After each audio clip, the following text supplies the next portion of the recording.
Hello विद्यार्थी मित्रों, स्वाध्याय 9.1 એટલે કે 9મું પ્રકરણ ત્રિકોણમિતિના ઉપયોગો એમાં દાખલા નંબર આપણે 4 સુધી જોયું। હવે દાખલા નંબર 5 જોશું મિત્રો।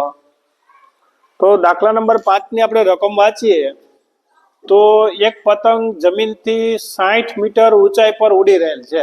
અહીંથી આપણે ઊંચું જોયું, ત્યાંથી જ જોવાનું નીચે ઉપર 60 મીટર ઊંચી છે।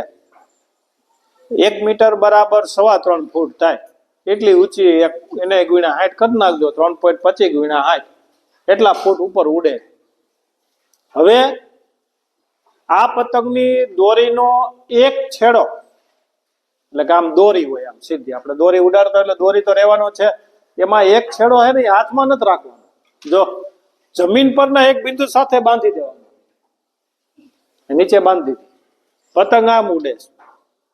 ત્યાંથી તમે આમથી જો તો એની ઊંચાઈ કેટલા મીટર છે? 60 મીટર છે। આ સમજવાનું, જમીન પરના એક બિંદુથી સાથે બાંધેલ છે। આ સ્થિતિમાં દોરીનો જમીન સાથેનો ખૂણો 60 નો છે, એટલે કે 60 અંશનો ખૂણો બનાવે છે।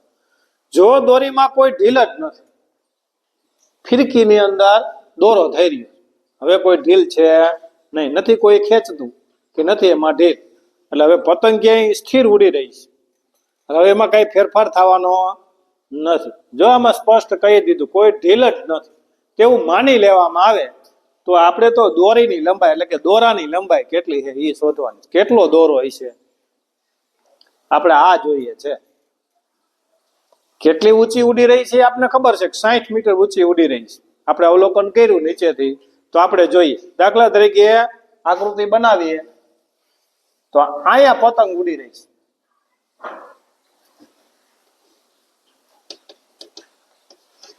આવો એક બાંડો છે બરોબર છે, અહીંયા ઉડી રહ્યો, અહીંયા કાનો માત્ર બાંધીને અને આ દોરીને આ જમીન સાથે અહીંયા બાંધેલો છે। અહીંથી જોયું ને, નામ આપી દો ABC,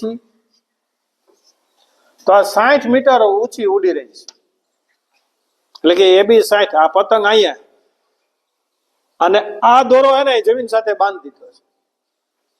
હવે આમાં ઢીલ નથી, ફિરકી છે, ફિરકીમાં દોરો જ નથી એવું માની લેવામાં આવે છે। આપણે દોરીની લંબાઈ શોધી છે, એટલે કે કર્ણ મેળવવાનું છે, અને આ 60 નો ખૂણો અહીંયા બનાવે, જો બધું અહીંયા આપેલું છે, તો તમે તરત જ કહેશો સાહેબ શું મેળવવાનું છે, તો કે 80 સામેની બાજુ છેદમાં કર્ણ, sin 60 સામેની બાજુ છેદમાં કર્ણ। તો AB શું છે બોલો તો? જમીનથી પતંગ સુધીનું અંતર છે, જમીનથી પતંગ સુધીનું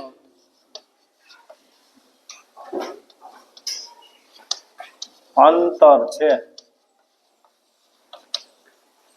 AB બરાબર 60 મીટર। AC પતંગની દોરી છે, પતંગની દોરી કીધી છે, દોરો દોરી પતંગની દોરી છે, જે આપણે લખવાનું હતું એ જ, અને AC મેળવવાનું છે। તો ત્રિકોણ ABC માં ખૂણો B બરાબર 90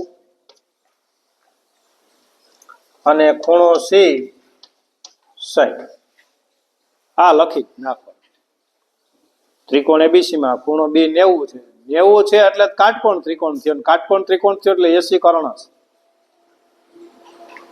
તેથી sin 60 બરાબર અથવા sin થીટા બરાબર સામેની બાજુ છેદમાં કર્ણ, થીટાની જગ્યાએ 60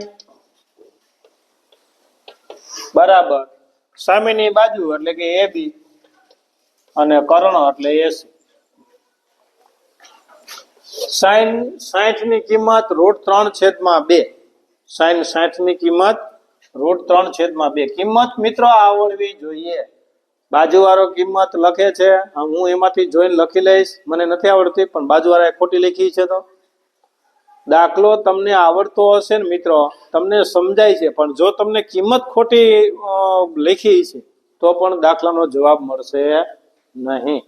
તો તમામ કોષ્ટક આપણે પાકું જ 8મા પ્રકરણમાં પણ છે જ આખું કોષ્ટક પાકું જ કરી લેવાનું છે. આ ઉપયોગમાં આવશે તમારે.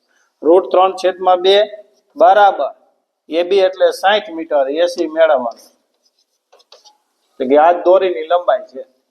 કરો ચોકડી ગુણાકાર તો √3 × AC બરાબર 60 × 2 તો ગુણાકારમાં છે ને ભાગાકારમાં મોકલો. તેથી AC બરાબર 60 દુ 120/√3. તેથી છેદમાં √3 છે મિત્રો, તો છેદમાં √3 હોવા જોઈએ નહીં. તો અંશ અને છેદને √3 વડે ગુણો તો 120 એટલે કે 120 √3 અને છેદમાં √3 ગુણ્યા √3 એટલે 3 અને 4 તેરી 12 એટલે કે 40 તેરી 120. તેથી AC બરાબર 40 √3. હવે જો તમને મૂકવાનું કીધું હોય √3 ની કિંમત તો મૂકી દેવાનું, નો કીધું હોય તો આમનામ મૂકવાનો. તો દોરીની લંબાઈ જો આપણે જે છે જવાબ લખવું પડે પાછો. તેથી દોરીની લંબાઈ 40 √3 મળશે.